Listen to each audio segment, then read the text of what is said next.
Reading from Prabhupada's Leelamrita. Prabhupada, yes, but I could not spend because there was no exchange for Indian currency. So it was kept as it is. That 40 rupees original, kept as it is. When I came back in 1967, that was spent as my taxi fare. At that time it was spent from Palam airport to Delhi, that Chippiwada.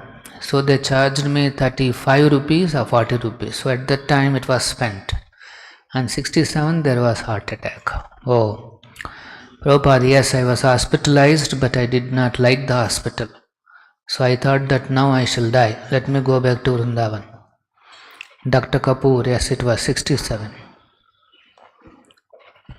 Dr. Kapoor, so it was after the heart attack that you came here? Prabhupada, yes. At that time, then there was repeated letters, come back, come back. So I returned in 68. So in spite of heart weakness, I worked. I suffered that weakness continuously for 1 year. Shri Prabhupada ki jai.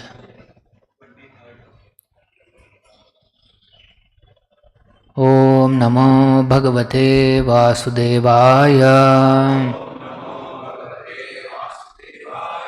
Om Namo Bhagavate Vasudevaya. Om Namo Bhagavate Vasudevaya. Narayanam Namaskrutyam Naram Chaiva Narottamam Devim Saraswatim Vyasam Tato Jayamudhiraye Nashtaprayesha Badreshu Nityam Bhagavata Sevaya Bhagavati Uttama Shloke Bhakti Bhavati Naistiki.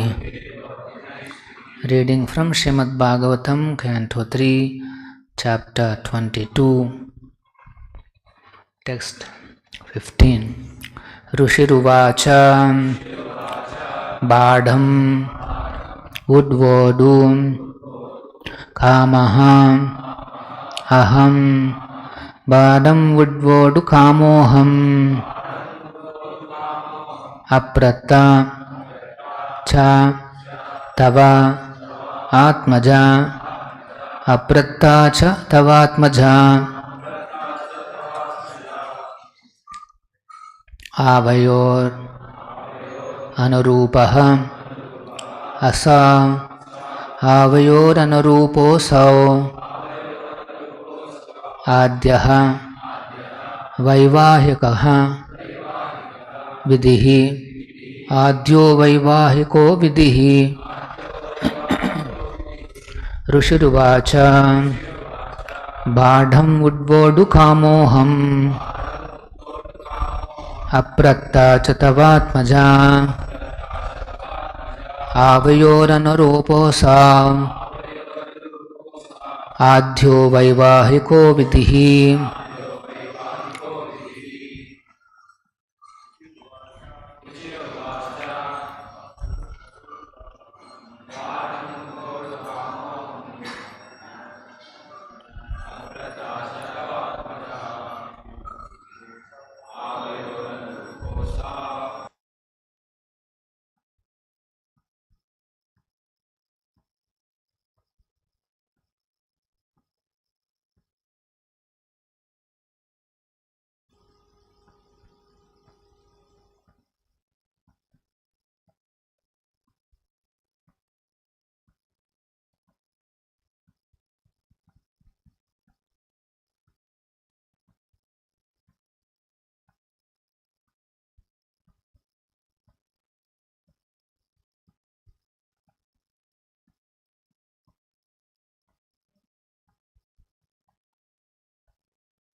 Rishihi, the great sage Kardama, Uvacha said, Badam, very well, Udvodu Kamam, desirous to marry.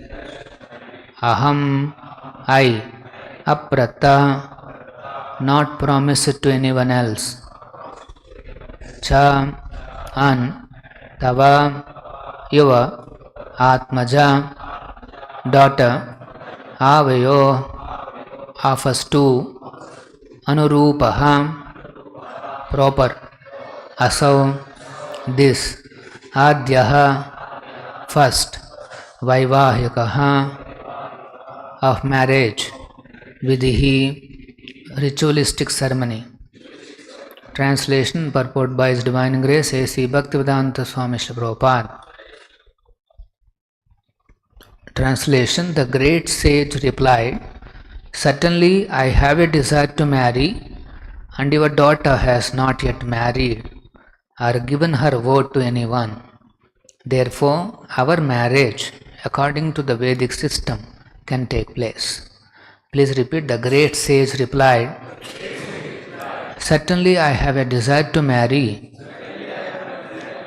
and your daughter has not yet married or given her word to anyone. Therefore, our marriage, according to the Vedic system, can take place. Purport by Srila Prabhupada. There were many considerations by Kaddama Muni before accepting the daughter of Swayambhu Manu. Most important is that Devahuti had first of all fixed her mind on marrying him. She did not choose to have any other man as her husband. That is a great consideration because female psychology dictates that when a woman offers her heart to a man for the first time, it is very difficult for her to take it back. Also, she had not married before, she was a virgin girl. All these considerations convinced Kaddama Muni to accept her. Therefore, he said, yes, I shall accept your daughter under religious regulations of marriage. There are different kinds of marriages, of which the first class marriage is held by inviting a suitable bridegroom for the daughter and giving her in charity, well dressed and well decorated with ornaments, along with a dowry according to the means of the father. There are other kinds of marriage, such as Gandharva marriage and marriage by love, which are also accepted as marriage. Even if one is forcibly kidnapped and later on accepted as a wife, that is also accepted. But Kaddama Muni accepted the first class way of marriage because the father was willing and the daughter was qualified. She had never offered her heart to anyone else. All these considerations made Kaddama Muni agree to accept the daughter of Swayambhu Manu.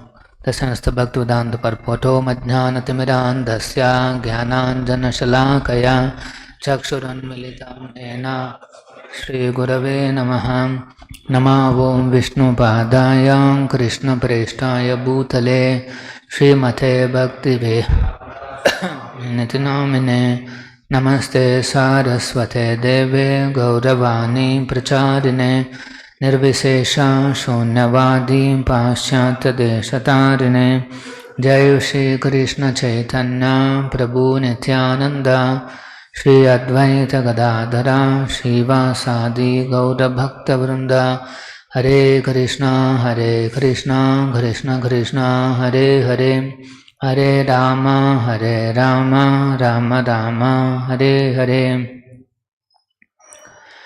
So after Swayambhu Manu made a proposal to Kardama to marry his daughter, here Rishiruvacha, Kardama Muni is consenting.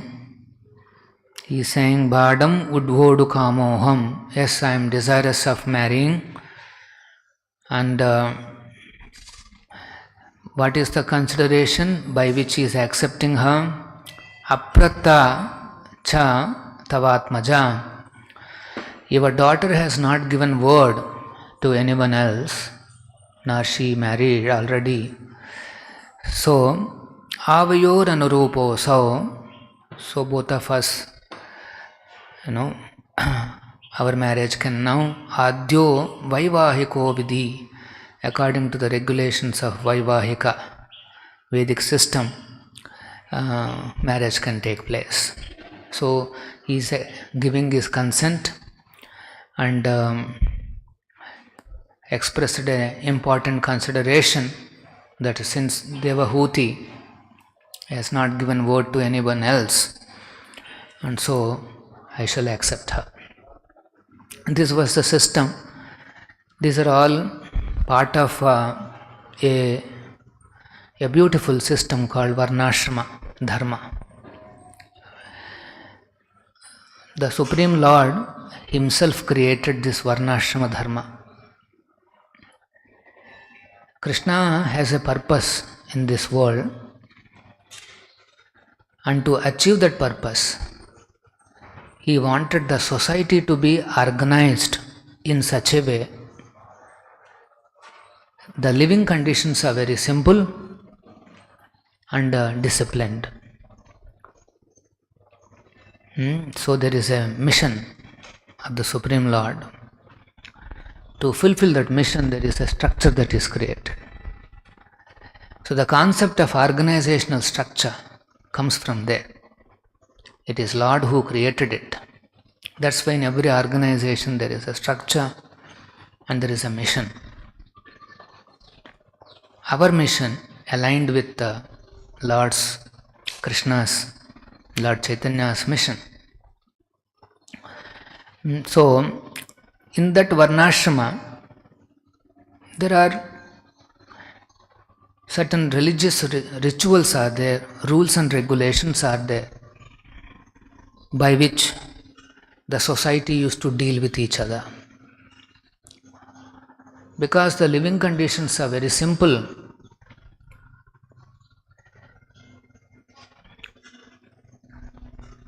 within the family also, the situation is very simple and disciplined.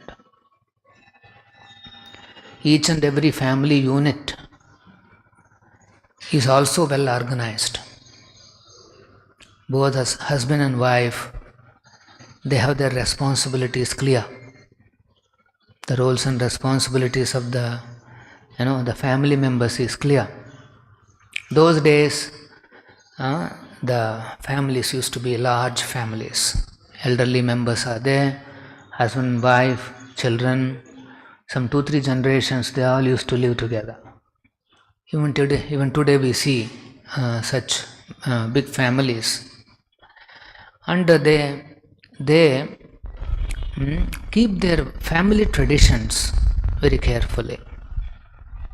In each and every family, the traditions, some rules and regulations, they're all defined. And so they used to follow those traditions very rigidly.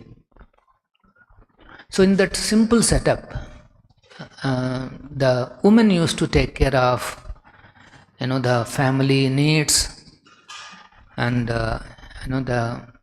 taking care of the children, and also to maintain the culture and traditions within the family nicely. In the family life, taking care of children and their cultural and spiritual growth is considered very important. And so the family used to focus on the growth of the child. And then the husband used to go out, he used to deal with the outside world. He deals with land, he deals with property, he deals with all those aspects. And he takes care of the protection, maintenance of the family. So there, the duties are clear. But the goal is, to simplify this family affairs and save some time for progress in Krishna consciousness, which is the mission, the purpose of the Lord. So they used to have ample time to take care of the children, family traditions, and then Krishna conscious principles. And so during those days, the inheritance laws, the property inheritance laws, they are also very simple.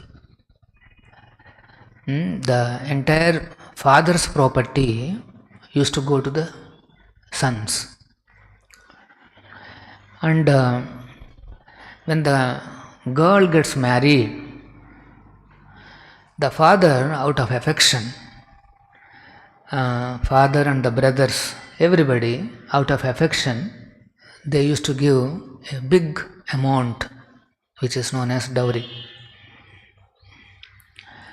So they give ornaments, they give, vessels, metallic, not plastic. And then there are saris, costly saris, all those things they used to give. This dowry is given by the father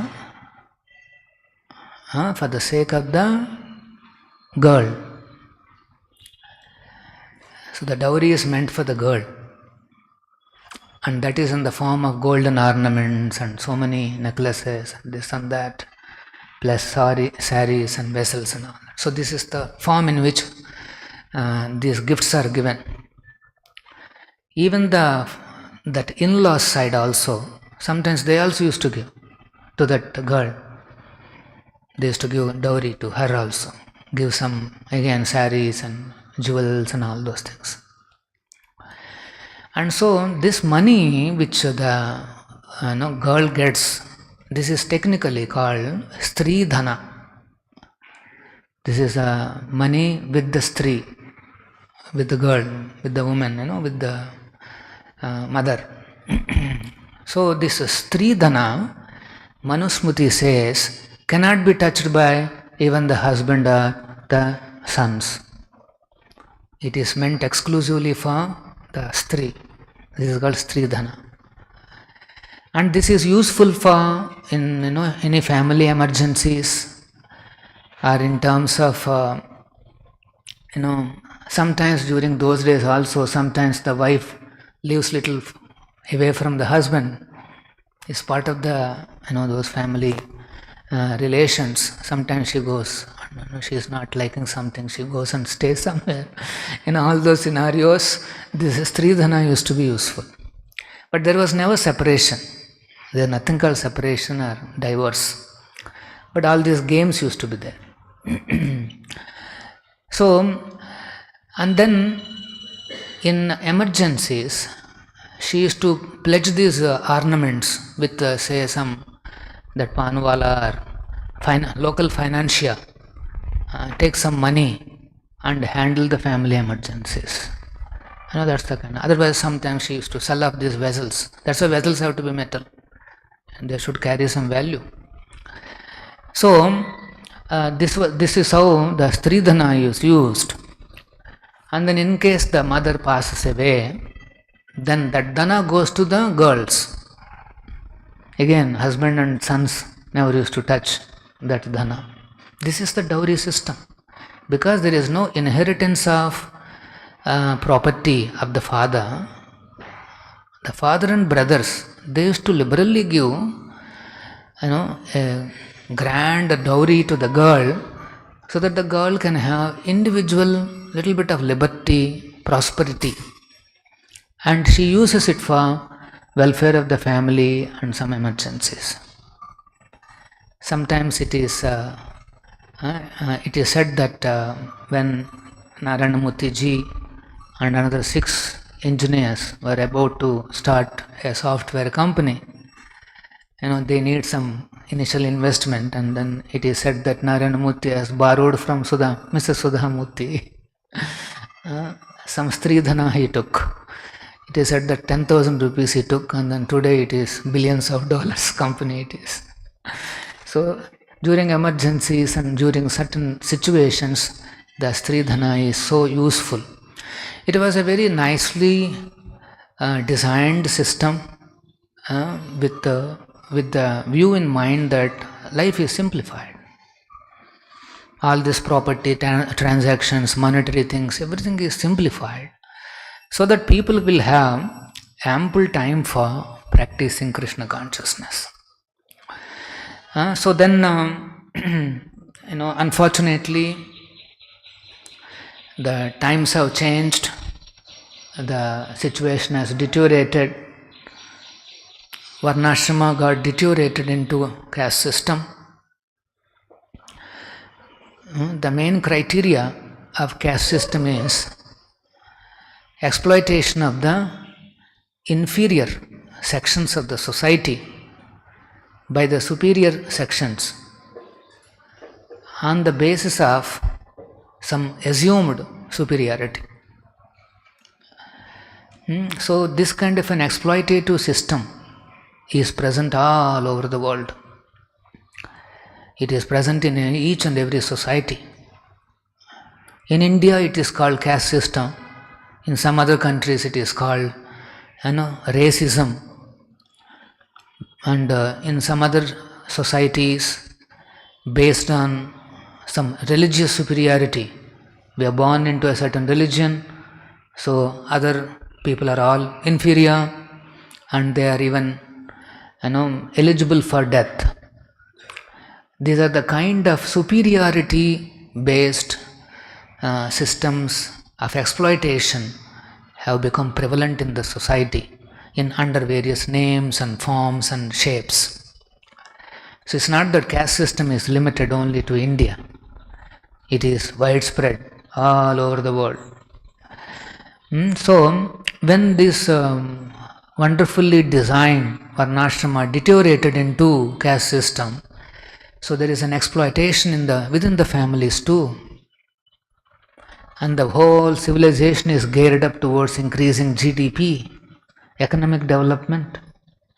And when the economic development is in the forefront, then there are many market forces work on families and culture and everything, and then they try to destroy these simple systems. If people are living very simple, then how will you expand your GDP? Each one has to become complicated. Then they will purchase all complicated machinery and this and that and so many things. So as the times have deteriorated, the focus has grown towards economic development, forgetting dharma, forgetting these family traditions, and so situation has deteriorated. So now currently what is happening, even within the family we see exploitation of women, exploitation of the children, or exploitation of the men. There are so many angles are there. Highly complex vaivahika vidhihi. Currently the marriage system has become extremely complicated because everybody is complex in their minds. Hardly we see any combined families, large families living together. Of course, some families are still trying to maintain these family traditions, but otherwise they're very, very difficult to see such large families. When a large family becomes multiplied, Radha Govinda.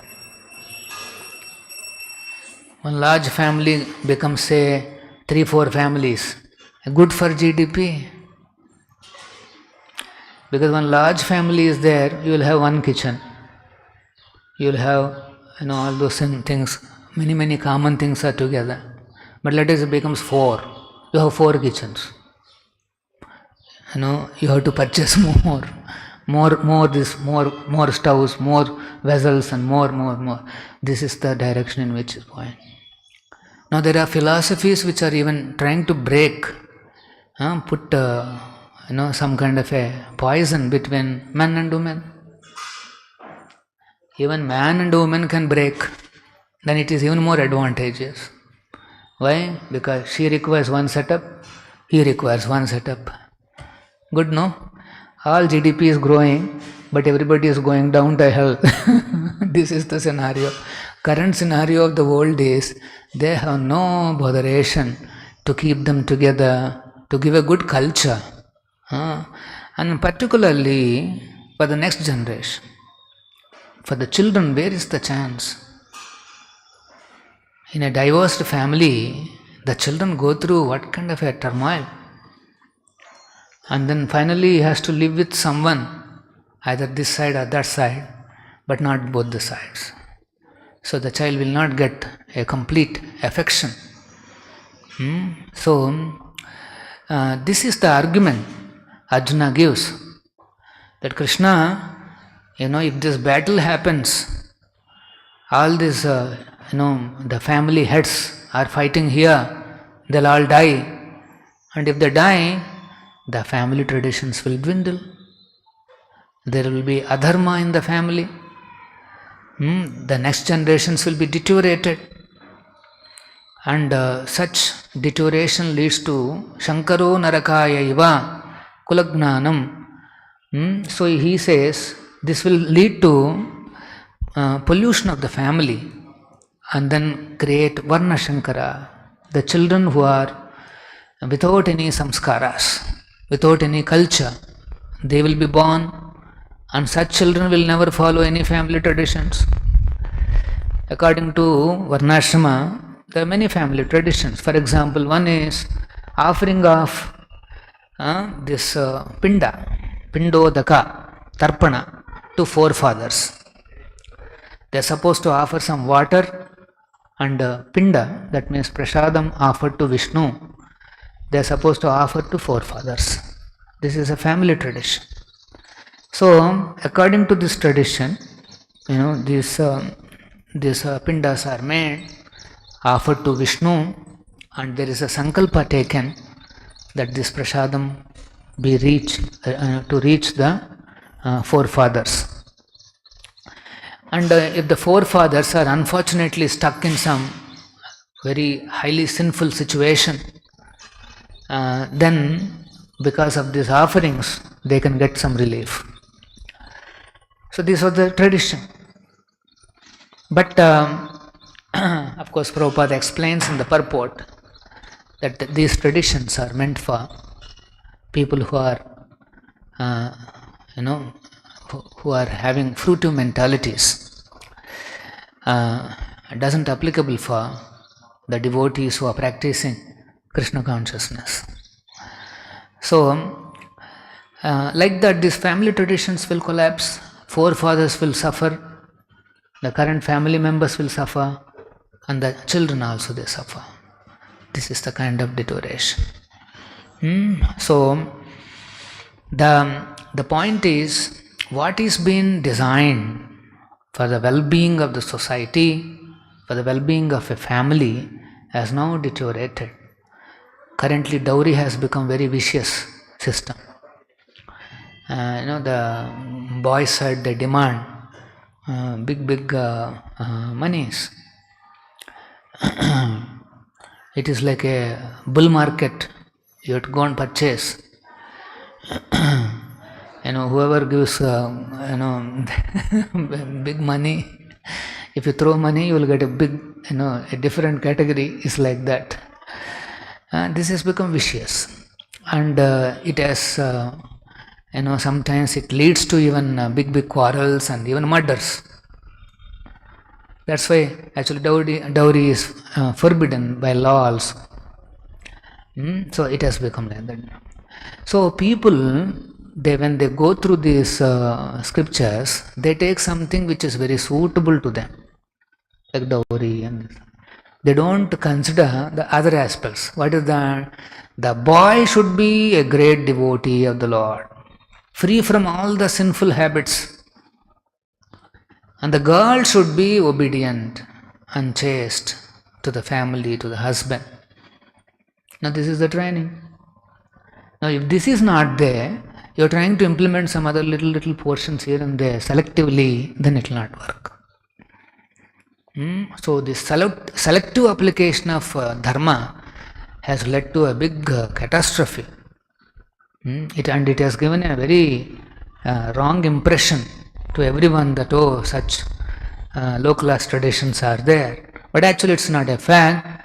It is a very advanced system of supporting Stridhana, which gives some liberty, prosperity to the woman. So anyway, so here there is a mention of that dowry, because Swayambhu Manu we will be seeing in the next slokas how much dowry he gives. After all, he is an emperor, he gives so much to the daughter. So here Prabhupada is saying there are 8 kinds of marriages. In the Vedic culture, there are 8 kinds.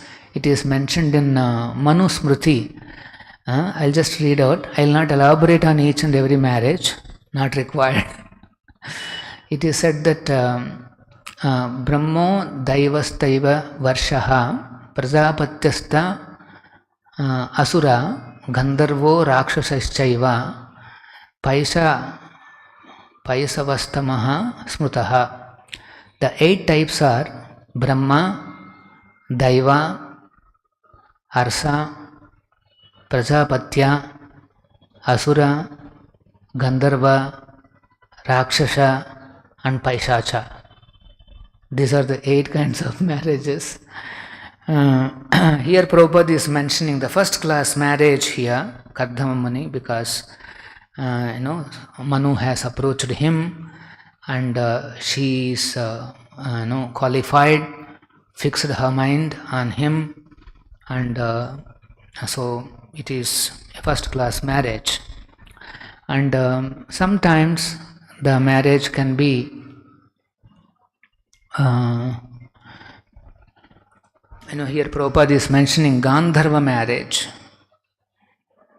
Gandharva means the Shakuntala and Dushyant. It is in our terminology, current terminology, is like love marriage. And then there is a marriage by selection, that's also Gandharva. The bride can select a groom in a competition, Swayambhu.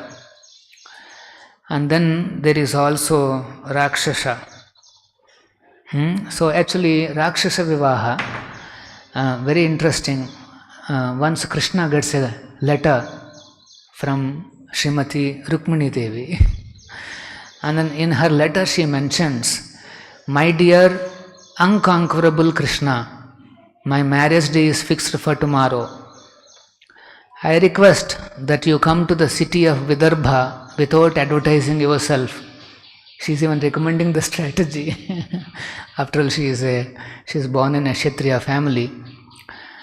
"Then have your soldiers and commanders suddenly surround and defeat all the strength of the king of Magadha, and by thus adopting the methods of the demons, please kidnap and marry me." So Rukmini has written a letter to Krishna that you can follow the methods of the demons, the Rakshasa Vivaha. In the Rakshasa Vivaha, they kidnap the bride in front of all the other, other princes who are waiting for the Swayamvara, whatever. One boy will take away the girl, and sometimes there will be a big fight. In the fight, the boy becomes victorious, and he takes that blood and puts the vermilion here, and that is the symptom actually, and then she wins the bride. And bride is also willing to marry, so that is called, although the method is not very peaceful, so that's why it's called Rakshasa. But of course Krishna is doing this on the request of Rukmini. Krishna is ready, any marriage, either Rakshasa or Brahma or this or that, any, he is ready. 16,108 wives. Lord is like that. So sometimes this is Rakshasa. For example, Ravan tried this. He tried to take away Sita forcefully, but she didn't agree. There is one more Vivaha called Paishachika. That means it doesn't depend on the bride's agreement. It will be, the marriage is a forced marriage. That is one more type. And so these are the 8 kinds of marriages. But here Kardama is adopting the first class marriage, and we will see the further verses. So by hearing these descriptions, one should know that we are talking about a kind of setup which was there in the bygone ages. Long ago, there were ideal situations, ideal conditions in the society. People who are highly cultured, and their focus is on God, on Krishna or Vishnu, and then their social interactions are very simple, and everybody is straightforward, Brahminical principles, no lying, nothing. Under such conditions, the society is very easy to navigate in the society, to manage these property interactions or money related interactions. People used to have enough and ample time, and they used to celebrate festivals happily. Whole family used to be together. Every day night, the grandparents or the parents will tell stories of Krishna to the children. By listening, they will sleep off. And then whole village will go and give Shaina to the Lord by singing lullabies and participating in bhajans and kirtans or hearing some Bhagavad Katha, and then they come back to the house and sleep peacefully. Actually so nice. Along with the nature, they used to have their lifestyle molded. They sleep early, they get up early, they practice spiritual things and then go for their duties. They work for some 3-4 months, they get enough of their grains, and society is to go on. They are not interested in these big buildings. India was like that. Most of the people used to live in hutments, but their temples are gorgeous. The king's palaces are gorgeous, and because he needs that, that aristocracy. But ordinary citizens, they're happy with the cultural development, and so they all used to live very simple setup. And because they used to give all their wealth to the temples were extremely wealthy. They're very wealthy. India as a whole, a very, very wealthy country. And this wealth which is there in the country has attracted the invaders to come into this country. And when they come first time and then they saw the jewels and diamonds and all these things, it's like a hungry man. You put him into a big Banjara, how he will be? They were like that. Complete exploitation and destruction of the whole culture and economy and wealth and everything. And of course, one of the lessons is that don't keep too much wealth with the temples. This many crores, that many crores. Every day news comes, this many deposits and that much. If you keep so much money with the temples, again the history repeats itself. Again there will be some people try to take over that wealth. This time outsiders may not be required because there are enough invaders are there.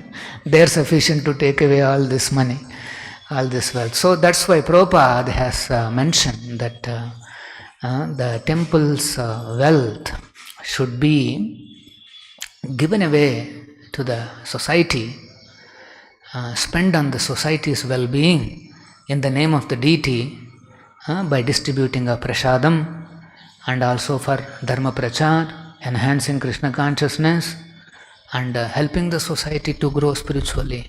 Spend away money. Don't keep too much. And Prabhupada gives one example of a honeycomb. These honeybees, they go to flower, they collect little honey, and then they put it up a big honeycomb. They make a big honeycomb. There is a nice structure inside the honeycomb. There is a queen bee, there is a structure inside, and then happily everybody is putting their contribution and big honey is accumulating there. So the human being, he watches all this. As soon as the honey is full, nicely accumulated, then what does he do? He puts fire. He puts fire and ensures that all the bees are driven away or killed and takes away the honey. This is the nature of this world. If you accumulate too much of wealth like that, there will be a fire in the organization or in the family.